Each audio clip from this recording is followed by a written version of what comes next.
Hello again, everyone. Welcome back to Planescape Torment. We are in the brothel of slaking intellectual lusts, and we need to talk to all of the other prostitutes here. Vivian, Delora, Kimasxi, Addertongue, probably, Casai, Saris. Well, I guess you're closest, so we'll talk to you first. This alarmingly voluptuous woman has a thick mane of wavy raven-colored hair. Does she? That does not look raven-colored to me. Bluish skin and shimmering crimson eyes, like rubies which have fires lit behind them. Though she is not beautiful in the typical sense of the word, her features are exotic and not altogether unattractive. Greetings! Woman's voice is deep and sensuous. And my greetings to you, sir. Her burning eyes roam over you. I'm Casai Saris, so tell me, what might I do for you, Anything, Mort cries. Do anything you want to me. Casai laughs heartily, revealing canines long enough to be considered fangs. She shakes her head and smiles at Mort. Truly, though, please, what can I do for you? Well, what do you usually do for patrons? Talk, of course. Usually about dreams, often those erotic in nature, but not always. Casai winks at you, smiling. So, would you like to tell me yours? Don't be shy, I've heard everything. I've heard everything, you know. Nothing will shock or surprise me. And I so love to hear people's dreams. We could trade if you'd like to, but you must go first. My dreams were recently revised when I saw you, my lady. I don't have dreams, actually. I'm not sure if that's true. I'll go with that. Casai arches her eyebrows in surprise. Truly? How sad. Even fiends and devas dream, you know. Are you certain you don't? Quite certain. No dreams at all. Too peculiar. I'm at a loss as to say why. Well, I did have some questions. Casai blinks her crimson eyes at you, awaiting your question. If you don't mind my asking, what are you? Yeah, I kind of was wondering that myself. Casai shakes her head. What, can't you tell? She draws herself up, thrusting her ample bosom towards you. A woman! She raises an eyebrow. I can see my answer doesn't please you. I'm plain touched, actually, like your friend here, Casai indicates Anna. That's all you need to know. I mean, I guess she could be another form of tiefling.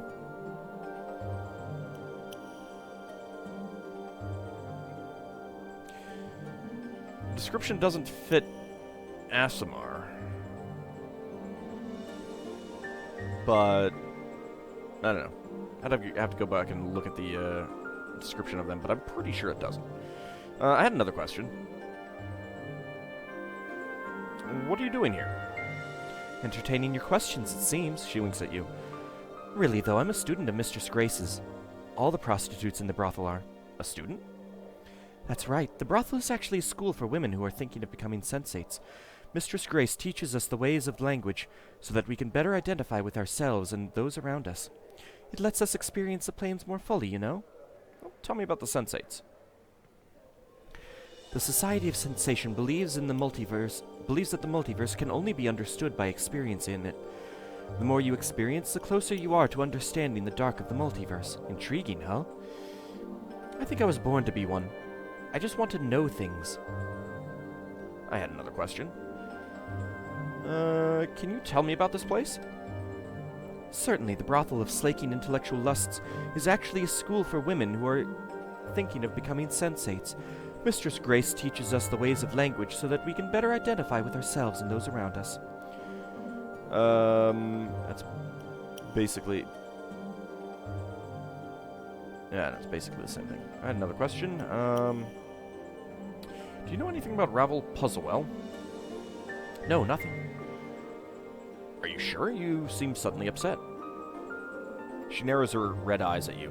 Of course I'm sure. Don't ask me of her again. Oh, very well. Alright, never mind, actually. Farewell. Seems to be everything. Let's talk to this brothel patron. This gentleman is unremarkable save that he has a black eye, as if he'd been struck in the face. He bows slightly as you approach him. Greetings, sir. I had some questions. Yes, go on. How'd you get the black eye? He smirks. Oh, this? A long story, sir. One you would not be interested in. Oh, no, you've got to tell us now. Yes, please, sir, do tell. The man sighs, rolling his eyes. Very well, but I shan't be made to divulge the details. Despite my earlier remark upon the tale's length, I might sum it up in 2 words. Kimasxi Aderton. Who? Ah, you have not yet spoken to her, I see. I will tell you no more of the most delightful treat that is Kimasxi, sir. Instead, I would insist that you speak to her yourself. She is one of the prostitutes here, and Lady Grace's most fascinating student. Alright, perhaps I'll go find her. Oh, she's right here. Let's go ahead and talk to her. The wild-looking tiefling girl meets your gaze with an angry scowl. Her tattooed body is practically naked, covered only by a narrow leather thong, a black cloth brassiere, and armored shoulder pads that appear to serve more as decoration rather than actual protection. Her spiked hair, as well as the thin fur that covers her goat-like legs, is brassy white, and numerous silver rings dangle from her ears, nostrils, lips, and brow. She wears a leather collar around her throat with the inscription Kimasxi Aderton. Really? Interesting. Greetings! Kimasxi bares her teeth at you. And just what are you looking at, you banged-up sod? My friend thought you were attractive, but whoa! Was he ever horribly mistaken? She sneers at Mort, then looks below him, where a body would normally be. Sharp tongue for a stemless deader. Well, let's let them keep at it. Like I'd let mine anywhere near if I had one. What, did you hear the word brothel and think you could make some jink here, you flea-bitten gutter whore? Ha! Can't believe they even let you in the door. What with all those ticks hopping off your shaggy legs? Let's keep going. Ticks! The only annoying insect around here is you. She suddenly turns to you. Hey, you there. You here to talk to me or what? Or what? What else can I do with you? Let's risk it. What did you have in mind, you sodding jawbox? Go ahead, give me a reason to say no to you. Well, what do you usually do for patrons? I'm a practitioner of abuse. What's that mean? I'll show you. Her hand lashes out to slap your face, but you manage to barely dodge the blow. Kimasxi pouts visibly, then scowls. Oh, well. Say, can you teach Mort here to be more abusive? Oh, I would have thought something half animal would have faster reflexes. Ooh, that sounds... Let's totally do that. She raises her eyebrows. Now that's an unusual request. I don't know, it seems pretty foul-mouthed already. That's he! He seems pretty foul-mouthed. Kimasxi bladder dung, you scruffy goat-gammed harlot. You wish you had legs like mine, you pitiful wretch of a bone box. I can walk, run, dance. What do you do? Bob around wishing you had a pair, goats or otherwise? The two of them lay into one another, exchanging barbed, blistering insults and clashing with razor-edged tongues. Just wait for it to end.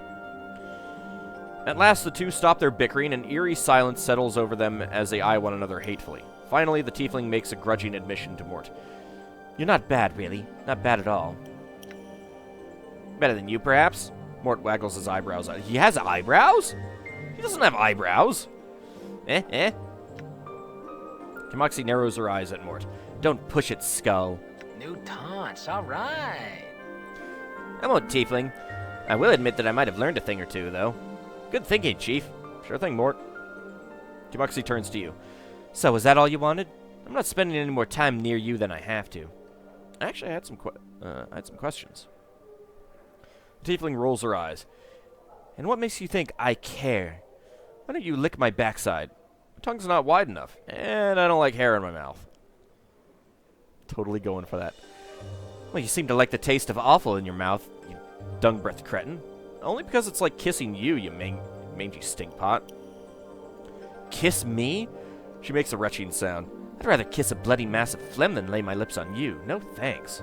Don't thank me. Thank the powers someone actually wants to kiss you. Kimasxi looks at a loss for something to say. For an instant, a smile threatens to crack the grimacing mask of her face. Then she becomes more of a basilisk than ever. All right, what do you want of me? Questions answered. She looks annoyed. Fine, whatever, ask. Who are you? My name? Uninterested. I can guess yours, though. Scar bunch. Get out of here before I put a fire under your arse. I assume it's Kimasxi like it says on the collar, then. No. Other questions? What are you doing here? Not you, that's for certain, she smirks at you. I'm contemplating the best way to tell you to pike off next. I have another question. Do you know anything about Ravel Puzzlewell? Updated my journal. What would I know about her? I look like a scholar or something to you? Go ask someone more learned. Or Eves. She's probably... Is it Eves or Yves? I don't know. She'll probably... I think I pronounced her name differently last episode as well. I don't know. I've never met someone actually named that. She'll probably have at least one story with her in that pile of tales she carries about in her bone box. Oh, and squat on a halberd while you're at it. Halberds aren't that comfortable. Plus, with the axe blade, you can't get down very far. Let's go back to who are you? I assume it's Kimasxi like it says on the collar then. Farewell. You want to say anything else? Nope, alright.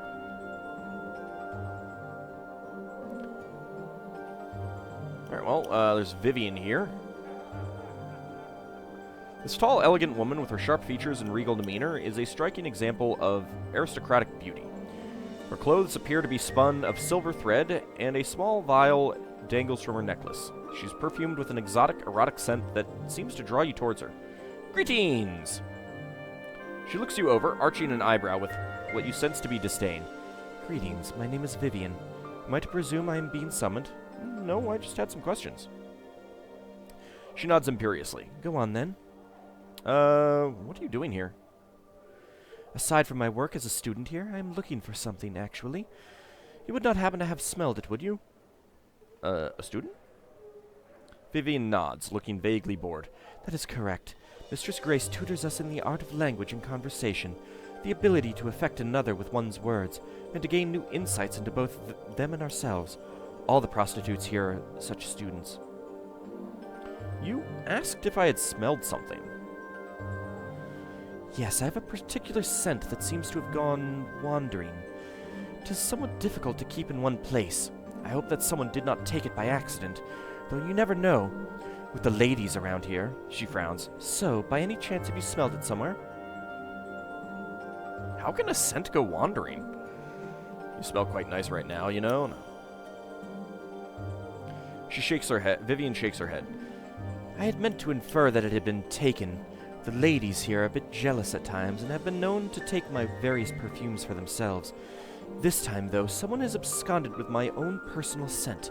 I worked on that scent, perfected it, and now, poof, 'tis gone. I need not bear such annoyances. Vivian stomps her feet. I want that scent back, and I want it now. How would you know it if you found it? You would know it by smell, I assure you. 'Tis quite striking, especially to men. Oh, I can help you, I suppose. Vivian seems dubious. Are you certain? I do not wish to impose. No imposition. I am pleased to help such a lovely woman as yourself. Updated my journal. Anna mumbles something angrily. You catch the words piking and idjit stick. Oh, you know you like it, Anna. Vivian smiles and nods at you. You are too kind. I hope this isn't a situation like Viconia where she'll leave us if we do too many good things. You are too kind. Very well. If you run across it, please let me know. I am somewhat anxious to get it back. A one-of-a-kind scent, really. Let me ask you about something else.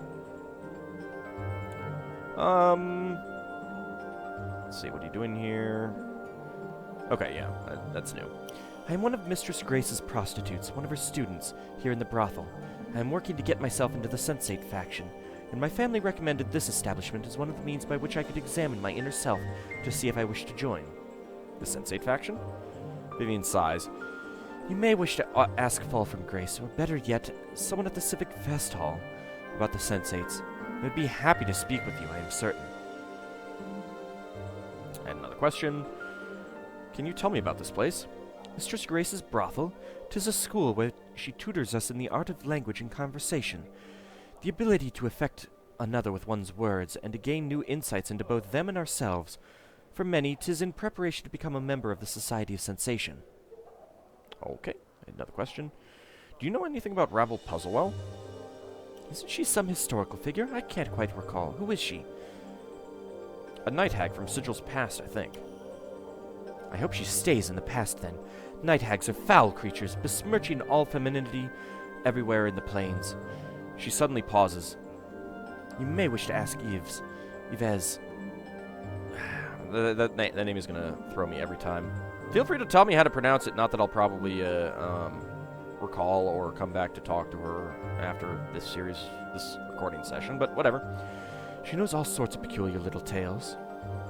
Okay, I had another question. Anything else? Nope, never mind, farewell.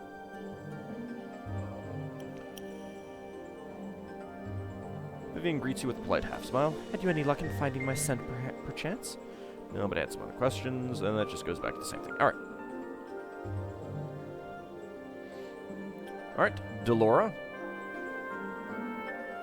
This dark-haired, pale... That's like white, silver, or gray hair. Seriously. This dark-haired, pale-skinned woman has a cultured, refined look about her. As she turns to you, you note that her eyes, which you had previously thought to be gray, are the color of brushed steel. Not entirely sure that there's a difference there, but... At least when it comes to eye color. Greetings! I mean, it's not like eyes are a single, flat, solid color like in cartoons or anime. Greetings! The woman's voice is soft, calm, and without inflection. It has a certain faraway quality, as if somehow not attached to her. Greetings. I am called Delora. May I serve you somehow? In what ways can you serve me, Delora? She blinks her eyes and touches her hand to her heart, bowing her head slightly. I am able to debate any scholarly or academic matter quite proficiently, if that is your wish. I am also well versed in various games of strategy, should you wish to play something, though I have the materials for a few such games here. Can you play, Senat? No? No? You're not familiar with that one? Royal Game of No? Not so much? Alright. I was hoping for something of a more physical nature. Nah. Debate, you say? Could we play a game, then? Sure, I like playing games. Of course. Is there anything in particular you wish to play? No, I don't really remember any games. Other than Senat and the Royal Game of Here, then, allow me to show you one. Delora brings out a thin, lacquered box, which unfolds into a small board marked with a grid. The contents of the box prove to be a number of polished stone chips, half of them black, half of them white. This game goes by many names. Shall I explain the rules to you? Yes, please. Delora explains to you the rules of the game, how the chips are moved, how one bests one's opponent. It seems somehow faintly familiar to you. The rules are simple, yes, but a great deal of complexity lies within the game itself. It takes a great deal of time to master. Shall we play? Yes, let's. Let's play! As you play, you come to the realization that you've done so before.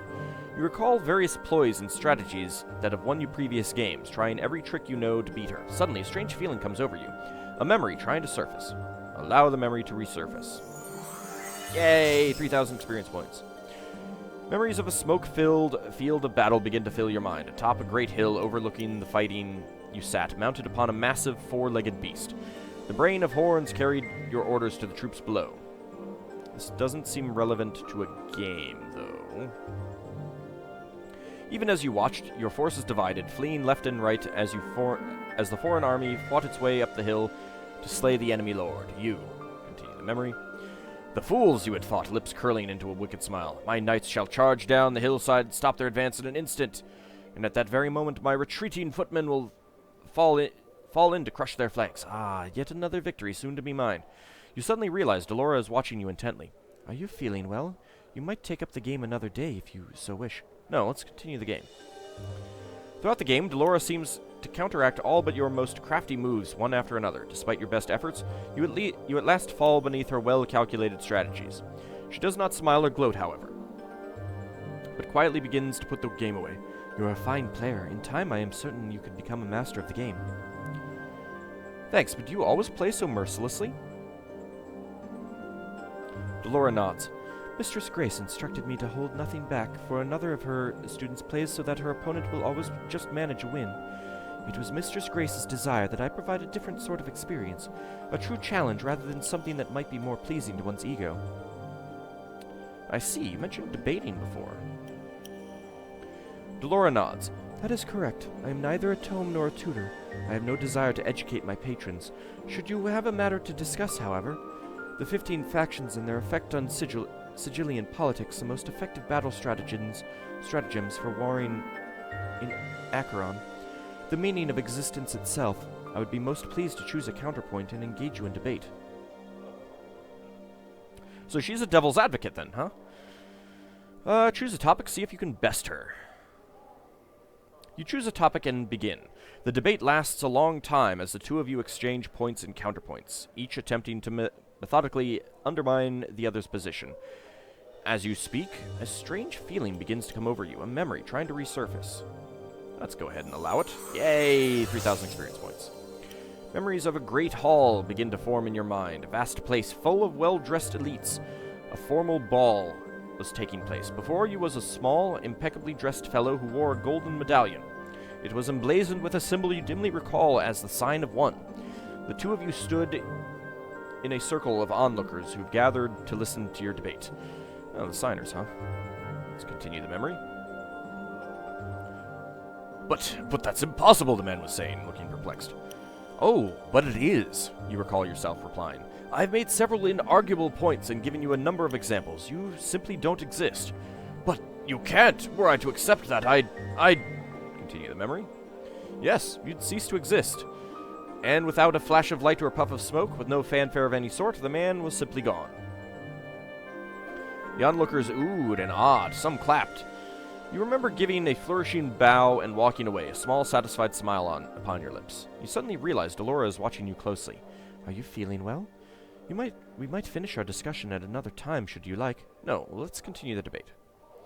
Though Delora is extremely hard-pressed to beat you, she eventually prevails. Her infallible sense of logic at last wins out over even your most brilliant arguments. She seems to take no joy in her victory, however, merely nodding in approval. You are a most skilled debater. This there is no denying. I feel that, had you time to perform some research, I might not have bested you. I don't know, you're quite the opponent. You're quite an opponent. Delora nods. If you would like, we can debate once more upon the same topic. I could argue your position this time, should you desire it. Wait, are you always so ruthless in a debate? That's basically the same thing. Alright, I understand. I had some questions for you. I wonder if this is just a, like an intelligence or wisdom check. I may have to come back when I have higher scores.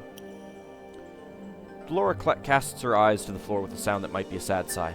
I am willing to serve you as a patron, but I have no wish to answer other questions at this time. My apologies, but I fear you shall simply have to bear with that for the time being. What's wrong? Anything I can help you with? Updated my journal. She looks up from the floor and into your eyes. Once more, you're struck by the pale smoothness of her skin, the cold depths of her silvery eyes. No, I fear not. My troubles are a matter of the heart. In time, I think all things shall be resolved. Are you certain there's nothing I could do? Certain? Delora pauses as if thinking. No, I am not. My first love, Merriman, possesses still the keys to my heart. So long as he has them, I shan't be free to love another. This is the cause of my melancholy. Why don't you seek him out? Speak with him. Delora shakes her head. I may not leave this place. The reasons why are deeply personal, and not to be shared with strangers. Even ones who might bestow a kindness upon me, but suffice to say that I cannot seek out Merriman myself. Then I'll find this Merriman, and speak to him on your behalf. Updated my journal. Delora nods, the slightest hint of a smile appearing on her lips. She bows her head. Were you to find and speak with Merriman, I would be most grateful. He is a member of the Society of Sensation, so you may wish to ask for him at the Civic Fest Hall. I'll return when I find him. Farewell.